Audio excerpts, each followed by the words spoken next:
Good morning, everyone. Welcome to Pre-Market News and Views by In the Money Stocks. Today is Wednesday, January 25th, 2012. Let's get right into the charts here. We're going to start off with the S&P 500 E-mini futures.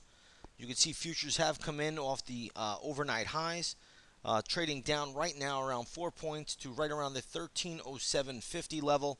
Pretty decent little decline from the overnight highs. However, not a big drop overall, just down 4 points. That's really not that big a deal. Each and every day we see the market starting out a little bit lower, and then it seems to rally by the end of the day. Maybe today's no different. Until that pattern is broken, that's really what you have to expect each and every day. A little sell-off, and then we'll see how the market reinflates itself. Now, there's a lot to go over. You do have a lot of news coming out of Europe right now. It looks like yesterday in the pre-market video we talked about Portugal may need a second bailout, and it looks like that is possible, very very possible. Most likely it is going to happen, or at least maybe they'll have to defect, like just the way Greece may have to leave the European Union. We'll have to wait and see. But going back to Greece, it looks like Germany is not for bailing out Greece once again. So it's going to start to get interesting. I expect this all to heat up within the next couple of weeks. Right now, it doesn't seem like the markets are really paying too much attention to it. They're still in a euphoric state, but that will change soon enough. Also, in the UK, it looks like GDP declined over there. It fell, I believe, 0.2% from the previous quarter.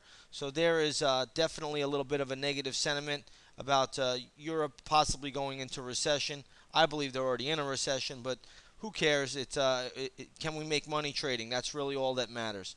But once again, you do have some European news out that is a little bit on the negative side, and we'll have to watch for that.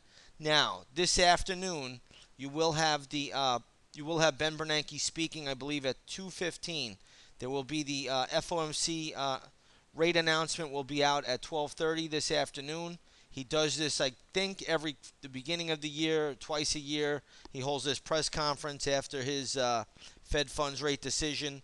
But once again, it'll be out at 12:30 this afternoon, and then 2:15 he'll hold a press conference. So the markets will be on pause somewhat for that, but you never know. Maybe we'll see a little bit of activity throughout the trading session. Now, a couple of things to go over quickly. I want to just talk briefly about oil and gold. You're going to see this morning gold is trading down a little bit. Let's punch up the GLD. You'll see it's trading at around $161. Yesterday it closed at 162, so another dollar decline for gold. That's about 10 points on spot. It looks like spot gold, I believe, is down. Yeah, down about 10 points, right to 16.55 per ounce. Now, oil is also down this morning, trading down about 70 cents to around 98.27 a barrel. Let's take a look at the USO this morning. You'll see the USO trading down to around this 37.77 level. Yesterday, USO closed at 38.10. So you have a little bit of a decline in the USO, a little bit of a decline in gold, and also in crude. That tells us one thing. The dollar is stronger today. Sure enough, you can take a look at the U.S. dollar index, trading up about 37 cents before the opening bell. Now, here's the deal. If the dollar starts to fall, like it does each and every day, then what happens? The market will rally up. Let me just rewind the clock here on the dollar. Take a look yesterday. You'll see that the dollar started out strong. Once the opening bell rang, look at how the dollar rolled over, and you know what happened. The market traded off the lows. Happens each and every day. That's the game being played. Dollar down, market up. Dollar up, market down. However, if the dollar falls during regular market hours, which is 9:30 on the East Coast till 4 p.m., then the market will inflate and trade higher. Once again, the dollar is starting higher, but you could already see it starting to fall. If the dollar starts to deflate and decline, the overall stock market indexes will push higher. That's just the way it works.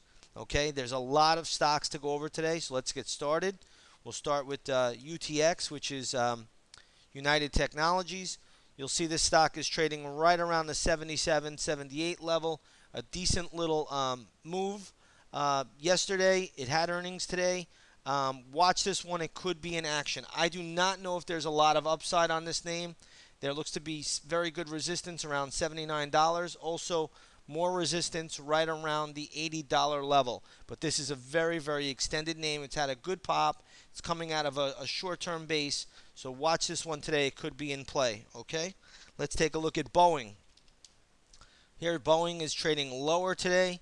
Boeing's moving down to around that 74 level. There looks to be some short-term intraday support for Boeing around 72.85, 72.80. After that, really, there's a ton of support for Boeing around the 69.60, 69.70 levels if it got down there. Okay, but other than that, I'm not really seeing a whole lot. But Boeing is trading down a little bit this morning. Here's a stock that got a takeover bid. The name of the company is Illumina. Let's take a look at ticker symbol ILMN. And you'll see Roche is trying to buy it. The big drug company Roche is trying to buy it out for, I believe, $45 a share. Stock is trading even higher. A good pop. There's nothing to do here. Really nothing to do here.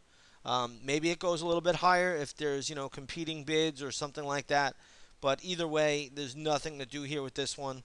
So leave it alone. I would not short it because it has that takeover premium built into it now. Let's take a look at Apple Computer. That is the big, big name. Everybody's talking about it. Apple is up pretty decently, up to around the 454 level. This is a new all-time high for Apple. But if you just move the decimal point over and you make it into a $42 stock, it's trading up, 3 points. It's at 45. So, again, it's a good move for Apple, but that's all it is. It's just a good move for Apple. I would not be chasing the stock up here at this level. Could it trade higher on earnings? I guess it could trade higher after the earnings report. The report was supposedly sensational. But remember, Apple is known as a sandbagging company, which means they always under-promise and over-deliver. That's just the way it is. It's always been that way with Apple, and they just did it once again. The number was a big number. There's no, disputing that. And I'm not an Apple basher here, but I'm just saying that this happens each and every quarter. So there's really nothing more to say than that. But the stock's up decently. I would not chase it up here. Let's take a look at Nuance. This stock is up in sympathy to Apple. But again, this is another name with a lot of resistance around the 30 level. It got as high as, I believe, 30.70 in the pre-market, and you're starting to see it fade already. So be careful with these Apple stocks. They've had good runs already, and a lot of this news is already baked into the cake, in my opinion. Okay? Let's take a look at ConocoPhillips.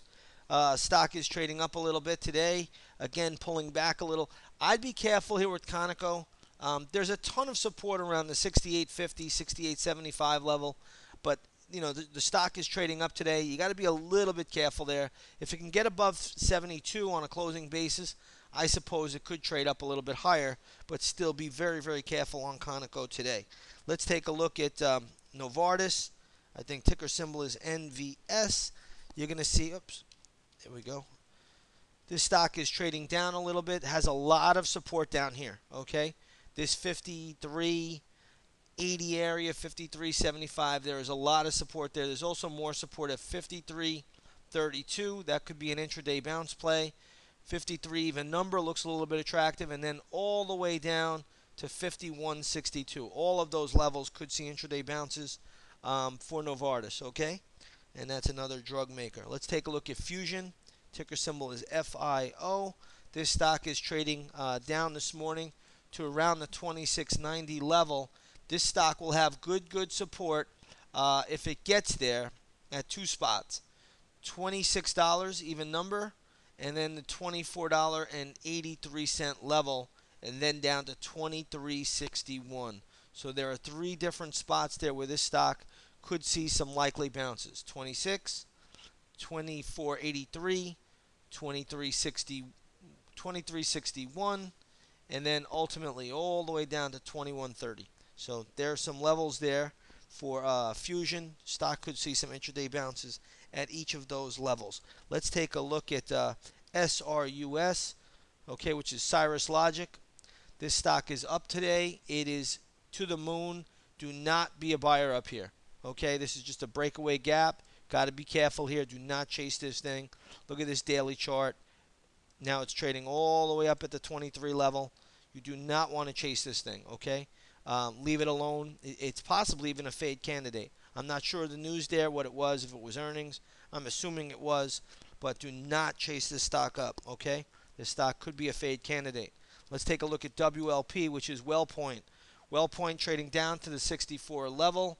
Looks like there's a lot of support at 64 for WellPoint, even a little bit lower, right around 63. I think 63 is really a ton of support if the stock did trade down there. It's already getting a bounce off of the 64 even number in the pre-market. But if it does trade down to 63, that's another very attractive level, and then all the way down to $60.75.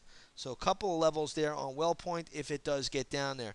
Again, the earnings plays are always very risky. You never know what the conference calls are going to say or how the stock will be moved. But these levels all should be pretty decent, at least from my vantage point, because that's all I look at. I don't listen to conference calls or even care about what the earnings were.